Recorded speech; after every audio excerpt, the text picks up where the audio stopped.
Tonight, a banker charged with unlawful intercourse with a minor gets a date for trial. Also, the Minnis administration marks 2 years in office. How did they measure up? And later, government strengthening its resources to police our waters. This is Eyewitness News.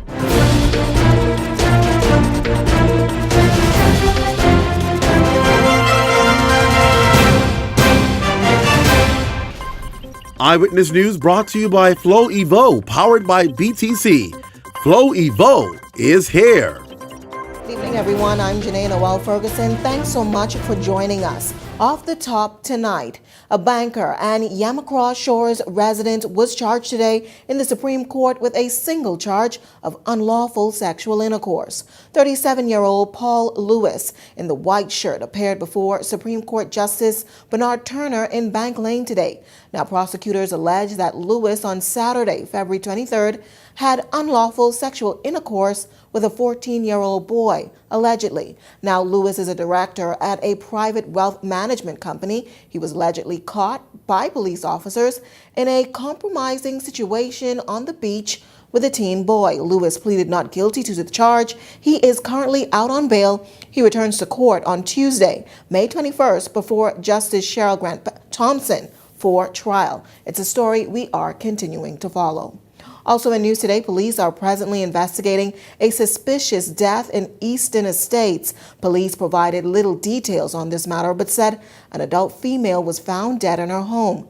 We are also following this story, but for more information, you can log on to our website at www.ewnews.com. Also from the Crime Beat tonight, police in Grand Bahama need your help in locating 43-year-old Tavares DeMonte Beckford, also known as Foe. He's wanted for murder. Beckford is of medium build, weighing 134 pounds, with tattoos on both sides of his face. Now, if you have any information on his whereabouts, you're asked to contact police at 919 or 328-TIPS. Well, in the wake of multiple false reports of shootings and other crimes, the Commissioner of Police, Anthony Ferguson, is asking Bahamians to only entertain reports from trusted media sources. Ferguson also appealed to members of the public to refrain from recording and sharing videos and pictures of persons who have been murdered. He made his comments during a walkabout in the Kemp Road community yesterday, hours after 4 persons were murdered in 2 separate incidents. And that is a habit that we picked up over the years, in recent years, where as soon as somebody is injured, it's a very nasty habit of persons pointing a camera on persons lying in the road and then sending it viral and then adding voice to it. I think the Bahamian people need to be very aware of those things, because it's unfair in the community. Well, the Free National Movement celebrating the second of their 5-year term in office. Today, they began their anniversary week of celebrations on Sunday with a church service at the Cousin McPhee Church. Eyewitness News managed to catch up with a number of cabinet ministers during this week for their feedback on the 2-year progress and what's on the horizon for the remainder of their tenure in office. Our Theo Seeley has the details tonight. Today marks year 2 for the Minnis-led administration since taking office in 2017. Cabinet ministers are hailing the first 2 of 5 years as a success, but admit that there's still more work to be done. Given where we started, I think we've achieved quite a bit in digging out of that hole. You cannot underestimate the level of challenges and difficult decisions that we've had to make. Our deficit is down some 130 million. We have, during the third quarter, some 40% surplus.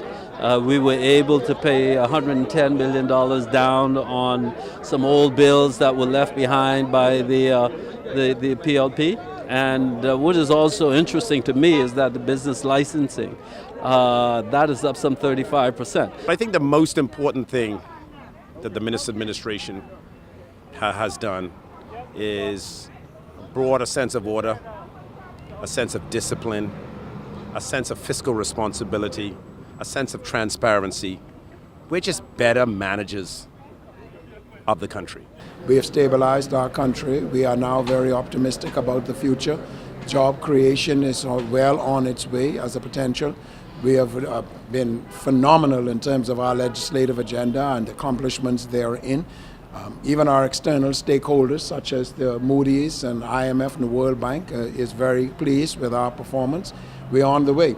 Meanwhile, residents from the capital and the Family Islands gave their feedback on government's performance to date. I'm a little bit disappointed, honestly. I am. Crime certainly continues to rise.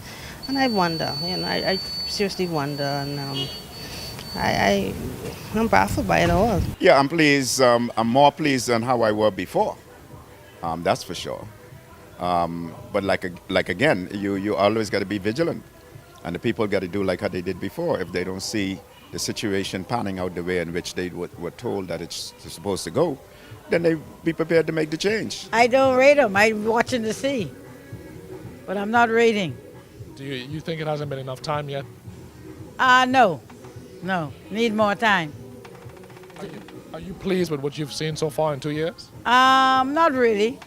They still need to do some more work about their project, but I haven't seen it. And I'm from Eleuthera, so I ain't seen nothing going on in Eleuthera right now.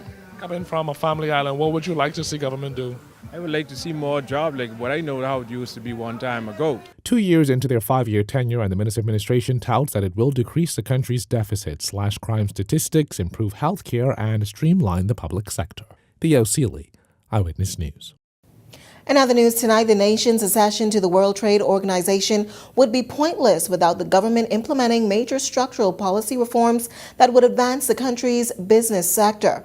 Now, this according to Oxford economics, trade and development expert advisor Ramesh Chatterjee. Chatterjee reported his findings of the impact of the Bahamas' accession to the WTO on the nation at the Bahamas Chamber of Commerce and Employers Confederation Power Breakfast on Tuesday. Now, the Oxford economics WTO Impact Assessment Report, which was commissioned by the Chamber, outlines that while the Bahamas joining the WTO would be advantageous, it would not engender economic growth without comprehensive policy reform. Now, according to Chatterjee, the government lacks consistency, transparency, and predictability and interferes with the local economy. When we were here last year, I met with your telecoms regulator, and the telecoms regulator granted a license to a new operator in mobile that would have done as well internet access. And this company was refused a business license, so it didn't operate. But every time I come to the Bahamas, I find telecoms here are quite a challenge. The speed of everything is slow, and all the hotels, everywhere you go, it's a challenge. And somebody decided that this economy is too small to have more than X amount of providers. The market should decide that. I don't think any individual person, is qualified to do that. Now, Chatterjee also recommends that the government focus their policy reform efforts around the youth of the nation. In the group, there are a couple of guys who are interested in external markets.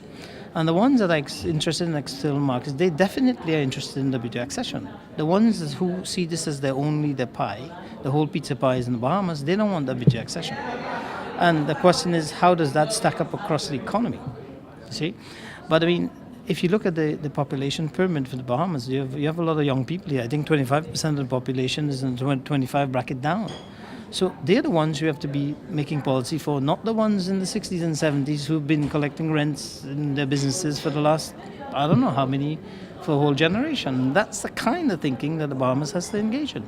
Meanwhile, Deputy Prime Minister and Minister of Finance Peter Turnquest telling Eyewitness News that the Oxford Economics Report has been widely misinterpreted and, according to him, taken out of context. Now, he spoke specifically to reports that the country's dollar is at risk of being devalued. Our dollar is supported by our external reserves. And so the central bank, which manages monetary policy, that manages the reserves such that we support the peg to the US dollar, it ensures that we have adequate external reserves to ensure that we do not have a devaluation. And at the moment we have very high levels of foreign reserves. We are not in jeopardy at all of any devaluation. And so those fears and the fear-mongering that is being pushed by persons with an agenda is unfortunate. Now, Turnquest said that WTO critics need to be responsible, as comments can be picked up by the international press and paint the country in a negative light. They have to remember that we are a investment jurisdiction. We receive investment, and these things have a tendency to be taken up in the international press and international community and interpreted again for other reasons. And so we must be careful and responsible with the things that we say. Our dollar is secure.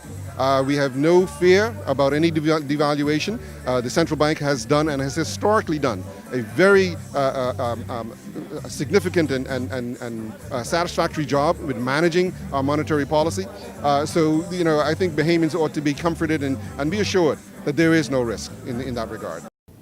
In an effort to avoid a conch ban or implementing a conch season, Minister of Agriculture Michael Pintard telling Eyewitness News earlier this week that government has begun reducing the exportation of conch on an annual basis. He said that on a yearly basis, pounds of conch have been exported yearly, but Pintard said that Cabinet has now approved some 37 new hires and allocated more than $5 million to tackle this issue. Presently, some 650,000 pounds of conch has been exported on an annual basis. Beginning this year, we started the reduction of those quotas that we have allocated to various exporters, and that will continue in a very substantial way over the course of the next 2 years. And we have been meeting with the exporters. They clearly understand the position that the government is taking. We are making sure that every decision we make is on the basis of science. And secondly, as a result of consultation with all stakeholders. Pintard added that while his ministry expects their efforts to be impactful, they have also introduced other measures to ensure that not only is conch protected, but other important marine life in the Bahamas is protected as well. More than $5 million is being spent to beef up the drone technology. We are also strengthening the Defense Force base in both Ragged Island as well as Inagua. We are now aggressively moving to do a couple of things. One, we are introducing an online portal where all persons who are interested in getting a permit to fly fish or engage in cruises throughout the Bahamas, that they can apply for their permit online. We are collaborating with NOAA as well as with the American Embassy that is launching a massive public relations campaign along the eastern seaboard and in Florida to inform Americans about what their rights but also their responsibilities are when in Bahamian water. Well, we're just getting started in Eyewitness News, but when we come back, the church responds to accounting. Also coming up, the fallen are remembered. We've got that and more, but first, here's a check on tonight's weather forecast.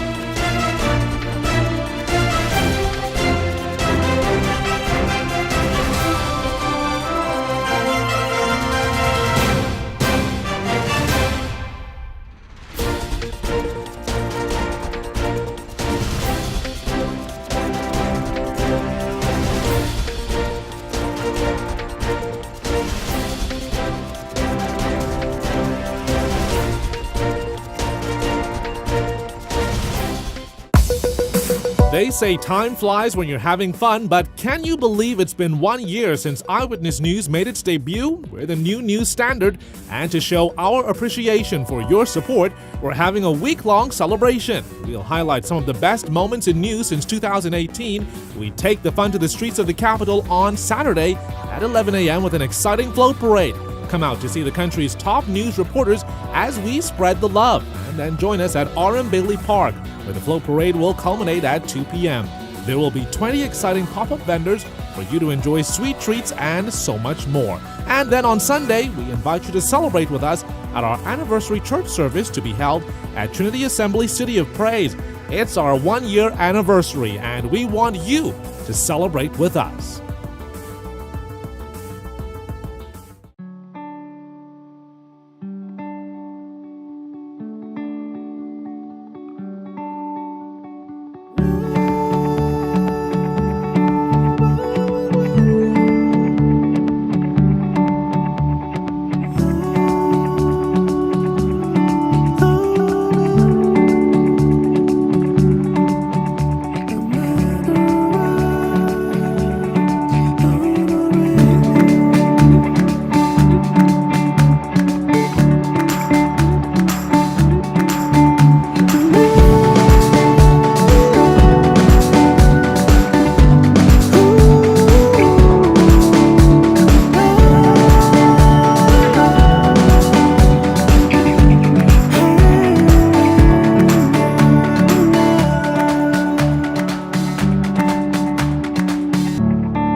2019 is here.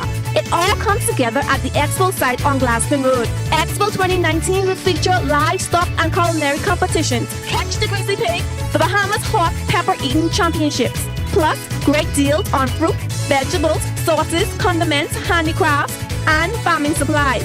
Come and take part in our celebrity chef cooking classes. Admission is free. It's the 2019 Agribusiness Expo, Thursday, May 9th through Saturday, May 11th. See you there. This portion of the news is brought to you by J.S. Johnson, Insurance Agents and Brokers, giving you peace of mind. You're looking at live pictures of downtown Nassau, where the temperature is right around 84 degrees with an expected dip to 76. This is Eyewitness News. Welcome back.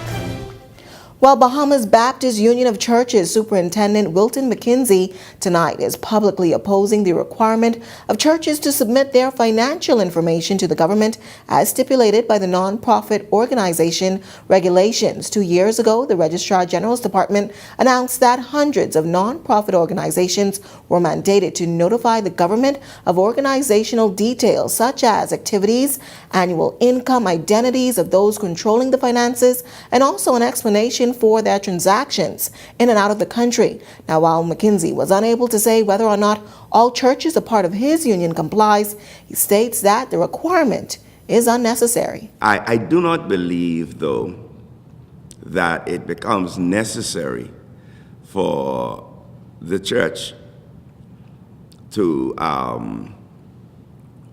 have to come to the place where we have to report to the government as to what is going on with our finances. In fact, if you look at all of the good that the church has done, there is very little that any government can ask of us because we have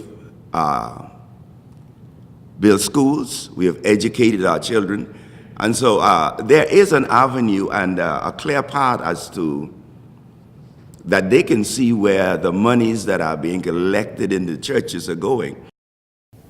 However, McKenzie believes that both the church and state, he said, can work in tandem. I believe that the church and the state can work together in harmony. The church is not the institution that is destroying the country. I believe that these vices that are coming to play now, where we're being pressured into doing these various reports, is very much unnecessary and very unfortunate.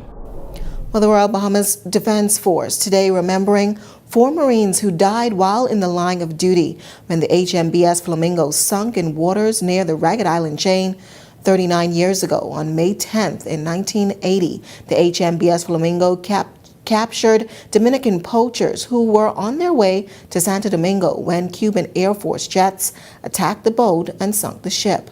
Now, survivors and their family members, as well as family members of 4 of the deceased Marines, Able Seaman Fenric Stirrup, Marine Seaman Austin Smith, Marine Seaman David Tucker, and Marine Seaman Edward Williams, all gathered at the Defense Force base for the memorial ceremony, where wreaths were placed along the memorial site and in the water. Now, offering remarks at the ceremony today was Governor General Her Excellency Dame Marguerite Finlay.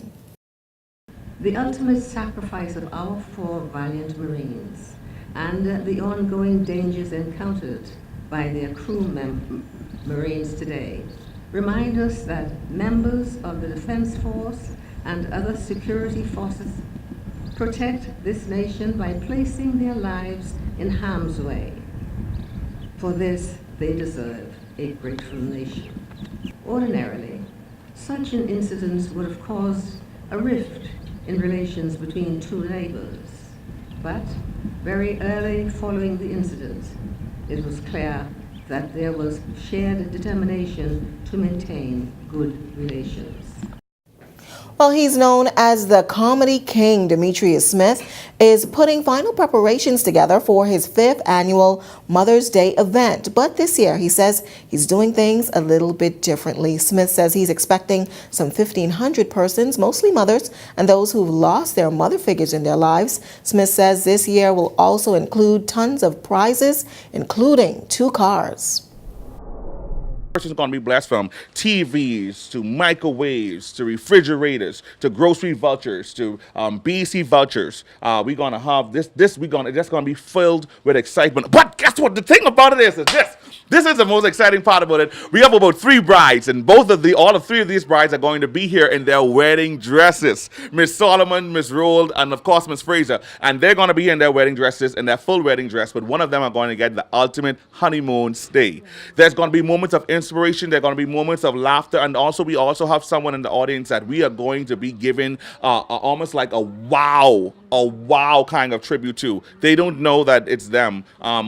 We don't even know that it's them. But once I see the person, I know that's the person that we're going to do this big thing for. Well, that wraps up news, but coming up, Randy Smith is off the top with the latest. Good evening, Randy. Janelle Luros Tum Tum Nairn has something special planned for local basketball fans this weekend. We have more on his newest venture coming up in Eyewitness Sports.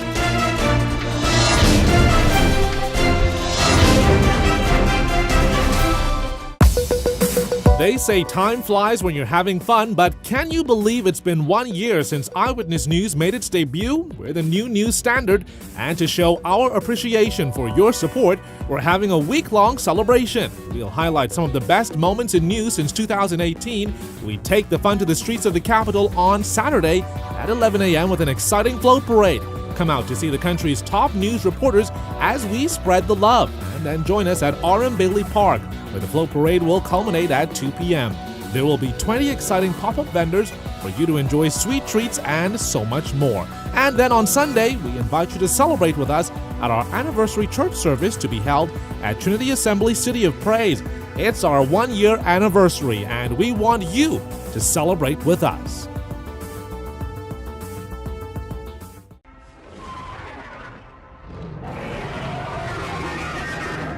You can have one good thing, or you can have everything, including dragons. Free HBO Go and 90+ channels. $99 a month gets you phone, internet, and cable. Ask for Trio. Call 601-2200 or email residentialsales@cablebahamas.com. Rev, you and us together.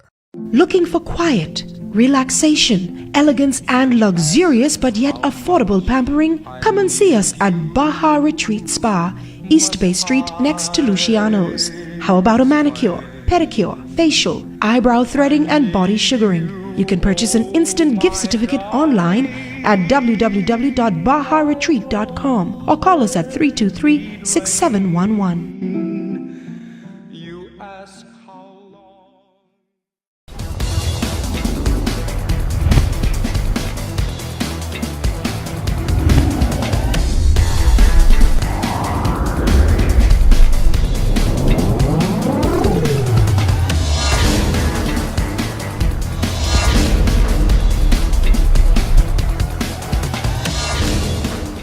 Good evening, everyone. I'm Randy Smith, and welcome to Eyewitness Sports. Leading off tonight, Lural's Tum Tum Nairn will return home tomorrow to officially launch his first book, an autobiography entitled Purpose Driven. He'll be hosting a book signing from 2 to 4 at Nassau Stationers, where patrons will get a chance to interact with the former Michigan State Spartan, who is now a member of the Phoenix Suns staff. It's a blessing for me just to be able to even write a book, coming from where I come from, living in Baintown, Nassau.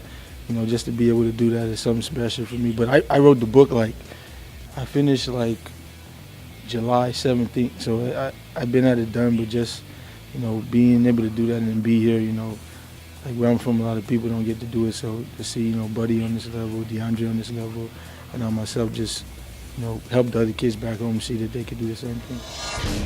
Also on the basketball front this week, LaShawn Higgs was granted a medical red shirt to return to the Texas Longhorns women basketball program next season. She'll get a chance to pick back up on a senior year that saw her post career highs in points, assists, and rebounds. Back in November, she was diagnosed with a torn ligament in her left knee. On the soccer front, the National High School Championships continued last night at Roscoe Davies Field, and both Life Rookie teams booked spots in this weekend's championship games. In the senior boys division, the Dragons topped Aquinas 2-1, and in senior girls, the Lady Dragons edged Anatole Rogers 3-0. And to keep you updated on the IAAF World Relays, the Bahamas men's 4x4 team will be in action at 7:35 p.m. on Saturday. That's 6:35 a.m. local time. Just in case they don't advance, the B final is set for 7:05 on Sunday. That's 6:05 a.m. local time. Also, the heats of the men's 4x200 will be held at 6:31 on Sunday. That's 5:31 a.m. local time. Well, that does it for us in sports, but stay tuned. Eyewitness News continues in a moment. I'm Randy Smith. Have a great evening.